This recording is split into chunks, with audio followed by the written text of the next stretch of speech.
नमस्कार। वीडियो के इस अंक में देखते हैं यूपीपीएससी यानी उत्तर प्रदेश लोक सेवा आयोग की जो विज्ञापन है समीक्षा अधिकारी, सहायक समीक्षा अधिकारी आदि परीक्षा 2023 उसके बारे में विस्तृत विज्ञापन के बारे में देखते हैं।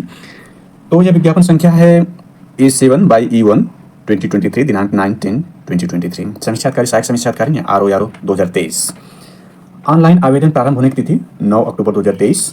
ऑनलाइन आवेदन स्वीकार सबमिट किए जाने की अंतिम तिथि 9 नवंबर 2023। ऑनलाइन परीक्षा शुल्क बैंक में जमा करने की अंतिम तिथि 9 नवंबर 2023 ही रखी गई है। इसमें इंपॉर्टेंट इंस्ट्रक्शन या महत्वपूर्ण सूचना देखें तो इसमें ऑनलाइन आवेदन करने से पूर्व अभ्यर्थियों को OTR यानी वन टाइम रजिस्ट्रेशन पंजीकरण यानी OTR रजिस्ट्रेशन कर OTR नंबर प्राप्त करना अनिवार्य है।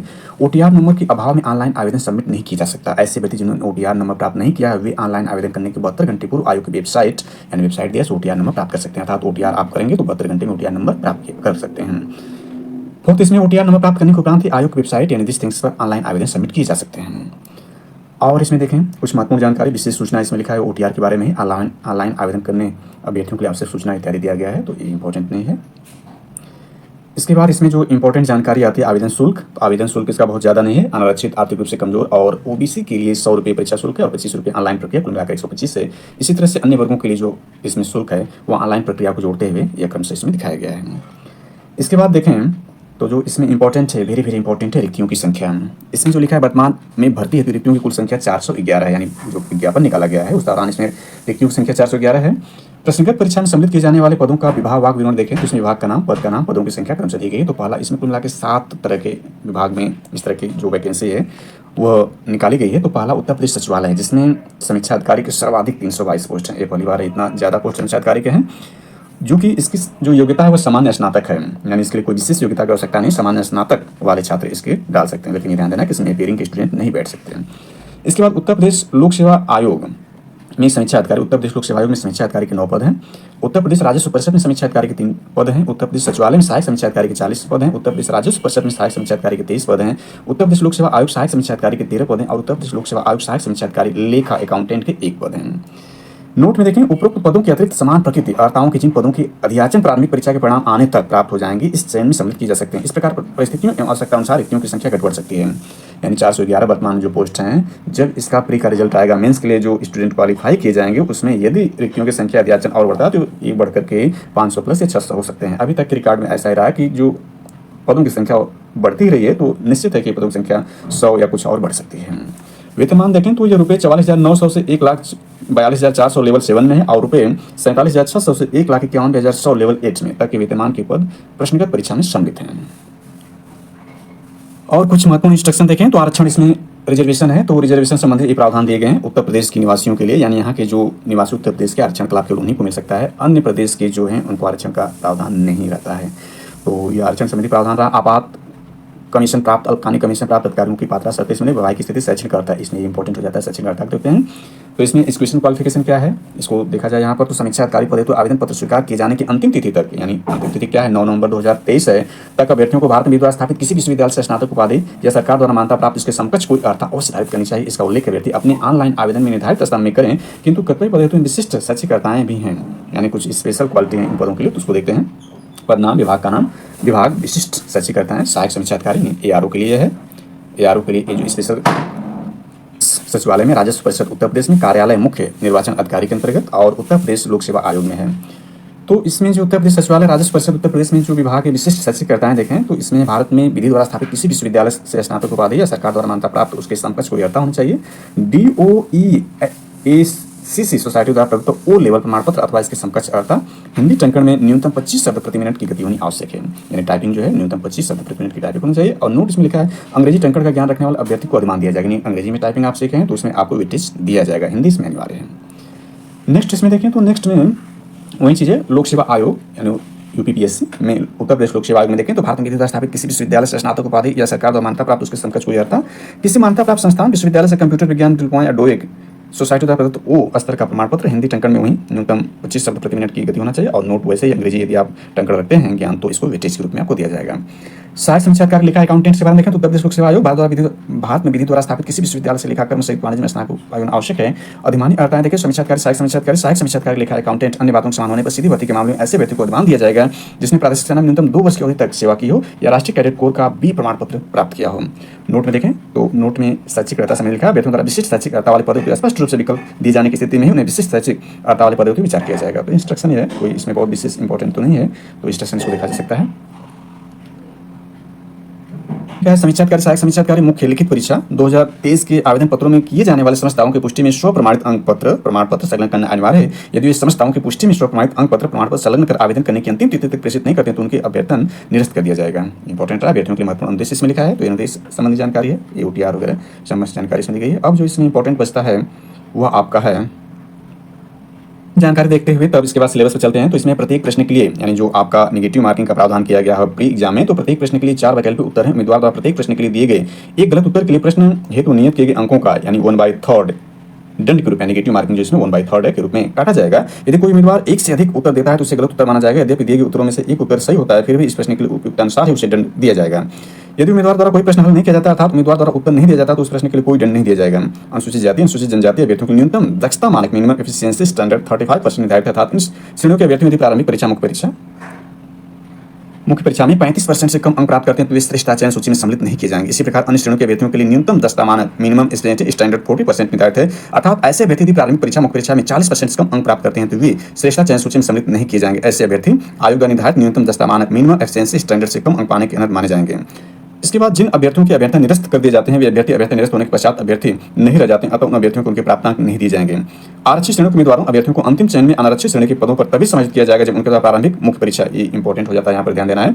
आरक्षित श्रेणियों के उम्मीदवारों अभ्यर्थियों को अंतिम चयन में अनारक्षित श्रेणी के पदों पर तभी समायोजित किया जाएगा जब उनके द्वारा प्रारंभिक मुख्य परीक्षा के स्तर पर योग्यता मानक में कोई लाभ रियायत न लिया गया हो। अर्थात यदि कोई भी श्रेणी है जो अपनी श्रेणी में क्वालिफाई की है तो वह फाइनल रिजल्ट में सामान्य में नहीं जा सकती। इसके कहने का ऐसा यही। यदि किसी अभ्यर्थी द्वारा कोई प्रमाण पत्र फर्जी अथवा कूट रचित सबमिट किया गया हो तो उसे लोक सेवा आयोग के सभी चरणों में सदैव के लिए प्रतिवादित किया जाएगा तथा उसके विरुद्ध IPC की संगत धाराओं में कार्रवाई की जाएगी।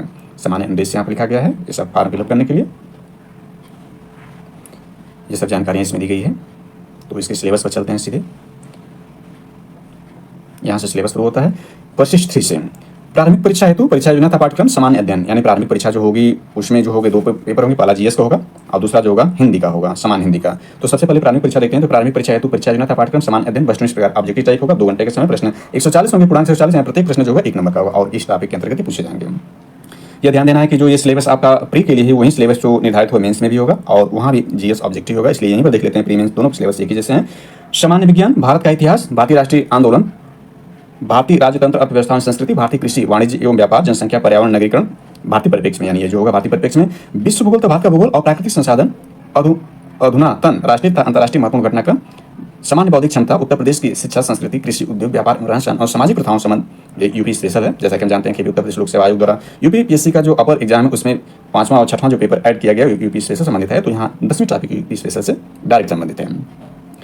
तो ये आपका GS फर्स्ट पेपर रहा, यानी GS जो है GS पेपर रहा। और दूसरा जो पेपर इसमें सामान्य हिंदी की प्रारंभिक परीक्षा हेतु है, इसमें ऑब्जेक्टिव टाइप प्रश्न होंगे और समय 1 घंटा दिया जाएगा। प्रश्न 60 रहेंगे और पूर्णांक 60 यहाँ प्रत्येक जो होगा 1-1 नंबर का होगा और यहाँ 6 इसमें टॉपिक के अंतर्गत कवर है। और यहाँ पर विलोम जो है 10 शब्द हैं, यानी प्रत्येक जो शब्द के लिए 1-1 अंक है। इसके बाद दूसरा है वाक्य एवं वर्तनी शुद्धि, ये भी 10 वाक्य हैं। और अनेक शब्दों के लिए 1 शब्द 10 वाक्यों में, तत्सम एवं तद्भव 10 शब्द में, विशेष और विशेषण 10 शब्द हैं और पर्यायवाची शब्द भी 10 शब्द हैं। कुल मिलाकर 60 नंबर के हैं। 6 टाइपों का कुल योग 200 में आपका मार्क्स बनेगा, जिसमें ध्यान रखना है कि 1/3 जो होगा आपका नेगेटिव मार्किंग का प्रावधान है। आप यदि गलत करते हैं तो सही आंसर का 1/3 काट लिया जाएगा और 200 में मेरिट बनाई जाएगी, प्री क्वालिफाई करके मेंस के एलिजिबल घोषित किया जाएगा। और जैसा कि आयोग का नियम है कि 15 गुना जो विद्यार्थियों को मेंस के लिए क्वालिफाई कराया जाता है, समान अंक होने पर यह 15 से 20 गुना भी अभ्यर्थी क्वालिफाई कराए जाते हैं। परिशिष्ट 4 जिसमें मुख्य परीक्षा योजना यानी मेंस एग्जाम के लिए देखें इसका योजना और पाठ्यक्रम क्या है। सामान्य अध्ययन वैसा ही प्रारंभिक परीक्षा से रहेगा, जिसको हमने चर्चा कर लिया है। समय इसमें 2 घंटे रहेंगे, प्रश्न 120 रहेंगे और पूर्णांक भी 120 नंबर का रहेगा, यानी वैसे ही जैसा कि हमने अभी प्री एग्जाम में बताया था। इसका सिलेबस यही रहेगा मेंस में भी, लेकिन यहाँ ध्यान देना है कि वहाँ 120 का पूर्णांक है, मेंस में 120 का पूर्णांक रहेगा या 120 प्रश्न रहेंगे, जबकि यहाँ 140 का है, ये ध्यान रखना है। इसके बाद जो है दूसरा पेपर जो इसमें होगा सामान्य हिंदी एवं आलेखन का होगा। इसमें 2 खंड बनेंगे। खंड 1 जो होगा परंपरागत होगा, यानी सब्जेक्टिव होगा, लिखित रूप में करना है। और जबकि इसका GS क्या है वो डिस्क्रिप्टिव था, ऑब्जेक्टिव है। GS मेंस का भी प्रारंभिक परीक्षा जैसा ऑब्जेक्टिव ही होगा। और यहाँ जो हिंदी होगी वहाँ पे हिंदी क्या थी, ऑब्जेक्टिव थी। 60 नंबर के लिए 60 प्रश्नों का, और यहाँ जो हिंदी है वो सब्जेक्टिव है 2.5 घंटे के लिए पूर्णांक 100 नंबर का होगा। तो इसमें देखते हैं क्या है। पहला दिए हुए गद्यांश का शीर्षक सारांश रेखांकित अंशों की व्याख्या करना, जैसा कि मेंस यूपीपीएससी मेंस में पूछा जाता है। किसी दिए हुए सरकारी पत्र का सारणी टेबल फॉर्म में सार लेखन करना, ये भी यूपीपीएससी मेंस अपर में भी इस सिलेबस में अकॉर्डिंग है। तो इसके देखते हैं इसमें क्या है। ये 15 नंबर का होगा, 21 नंबर का है। तीसरा पत्राचार है। पत्राचार के अंतर्गत इन 3 टॉपिक में पत्राचार कवर किया गया। शासकीय अर्थशास्त्री पत्र है, कार्यालय आदेश, जिसके अंतर्गत कार्यालय आदेश से ज्ञाप है, परिपत्र है। तीसरा विज्ञप्ति, टिप्पण एवं प्रतिवेदन और अनुस्मारक है। इसके बाद चौथी जो इसमें टॉपिक है परिभाषिक शब्दावली, प्रशासनिक एवं वाणिज्यिक शब्दावली के अंतर्गत इसमें जो है अंग्रेजी से हिंदी, यानी अंग्रेजी से हिंदी में जो अनुवाद करना है उसके लिए 5 शब्द हैं, 10 नंबर के हैं। हिंदी से अंग्रेजी में अनुवाद जो करना है 5 शब्द के भी 10 नंबर के। मुहावरे तालुकोक्तियां केवल 5 पूछे जाएंगे, 10 नंबर के। कंप्यूटर ज्ञान इसमें है, इंपॉर्टेंट है, इसमें कंप्यूटर ज्ञान भी ऐड किया गया है जो 10 नंबर का होगा। इसके बाद इसी का खंड जो है हिंदी का एक जो दूसरा खंड है वो खंड 2 है। ये सामान्य शब्द ज्ञान एवं व्याकरण, ये वस्तुनिष्ठ प्रकार का ऑब्जेक्टिव टाइप होगा। वो मात्र आधे घंटे के लिए लिया जाएगा, यानी जस्ट इसके बाद जो वहीं सब्जेक्टिव टाइप हिंदी होगा। उसके बाद तुरंत ये दूसरा पेपर बांट दिया जाएगा, अर्थात आपको वहां से उठने की आवश्यकता नहीं होगी, तुरंत आधे घंटे में या आपको दूसरा खंड करना होगा, पूर्णांक 60 नंबर का होगा। इसमें जो होंगे टॉपिक देखते हैं, इसमें विलोम शब्द है, 6 शब्द हैं, 12 नंबर का है। वाक्य एवं वचन शुद्धि, इसमें भी 6 वाक्य हैं और 12 नंबर के हैं। तीसरा अनेक शब्दों के लिए 1 शब्द 6 शब्द हैं, 12 नंबर के हैं। तत्सम एवं तद्भव शब्द 6 शब्द हैं, 12 अंक के हैं। विशेष और विशेषण 6 शब्द हैं, 12 अंक के हैं। इसके बाद जो दूसरा पेपर इसका इंपॉर्टेंट हो जाता है, सेकंड टाइम जो इसका होगा वो हिंदी निबंध है। हिंदी निबंध जो यहाँ पर 3 घंटे के लिए और पूर्णांक 120 का है। इस प्रश्न पत्र के अंतर्गत 3 प्रश्न होंगे, यानी 3 प्रश्न पूछे जाएंगे। प्रत्येक प्रश्न में एक शीर्षक क ख ग का चयन करते हुए दी गई शब्द सीमा में कुल 3 निबंध लिखने होंगे। यहाँ देखें 3 टॉपिक के अंतर्गत इसको कवर किया गया, पहला, दूसरा, तीसरा। इस प्रत्येक में से एक लिखना है और प्रत्येक जो इसमें होगा 40-40 मार्क्स होंगे। शब्द सीमा जो है 600 शब्द की है। और टॉपिक देखते हैं किस टॉपिक के अंतर्गत कवर करना है। पहला जो है साहित्य एवं संस्कृति, सामाजिक क्षेत्र, राजनीतिक क्षेत्र, जैसे कि यूपीपीएससी अपर्स के लिए 3 टॉपिक के अंतर्गत कवर किया गया। तो निबंध तो वैसे ही है, तो यहाँ पर बहुत अंतर नहीं उससे, लेकिन हालांकि इसकी तैयारी के स्तर पर हम इसको अलग कर सकते हैं। तो साहित्य और संस्कृति, सामाजिक क्षेत्र और राजनीति पहले में से करना है, कोई भी एक इसमें से कर सकते हैं। इसके बाद दूसरा है विज्ञान, पर्यावरण एवं प्रौद्योगिकी, इसका दूसरा है, यानी दूसरे में जो आर्थिक क्षेत्र है। तीसरा व्यापार, कृषि एवं व्यापार है। देखें तीसरे में जो कवर किया गया उसको देखें राष्ट्रीय अंतर्राष्ट्रीय घटनाक्रम है। और ख प्राकृतिक आपदाएं, जिसके अंतर्गत भूस्खलन, चक्रवात, भूकंप, बाढ़, सूखा इत्यादि हैं। और ग इसमें जो है राष्ट्रीय विकास परियोजनाएं हैं। तो इन 3 में से, यानी जो टॉपिक यहाँ पहला, दूसरा, तीसरा गया, प्रत्येक में से एक करना है। और ये 3 जो है प्रत्येक जो है 40-40 नंबर को मिला के 120 नंबर के होंगे। और शब्द सीमा 600 रखना है। इसका जो देखा जाए तो आपकी जो इसमें जीएस रहा, जो ऑब्जेक्टिव टाइप होगा 120 नंबर का। और दोनों हिंदी खंड, पहले तो 100, दूसरे का 60। हिंदी जो है 2 खंडों में 160 नंबर का, और जो आपका निबंध 120 को मिला के 400 मार्क्स में आपकी मेरिट बनेगी मेंस एग्जाम के लिए। क्योंकि यहाँ पर जो है आरओ के लिए जो है, यानी समीक्षा अधिकारी के लिए 400 मार्क्स में कोई इंटरव्यू का प्रावधान नहीं है, इसलिए जो हाईएस्ट मेरिट में आएगा उसका डायरेक्ट सीधे चयन हो जाएगा। जबकि एआरओ के लिए टाइपिंग का प्रावधान इसमें है। तो एआरओ के लिए जो होगा वो टाइपिंग किया जाएगा, लेकिन आरओ के लिए यदि 400 नंबर में जो मैक्सिमम मार्क्स प्राप्त करेगा वो सीधे उसको नौकरी प्राप्त हो जाएगी समीक्षा अधिकारी के लिए। तो ये सब जानकारी जो रही वो आयोग द्वारा दी गई, मतलब उसके वेबसाइट पर उपलब्ध है, इसको वहाँ से देखा जा सकता है। Thanks for watching this.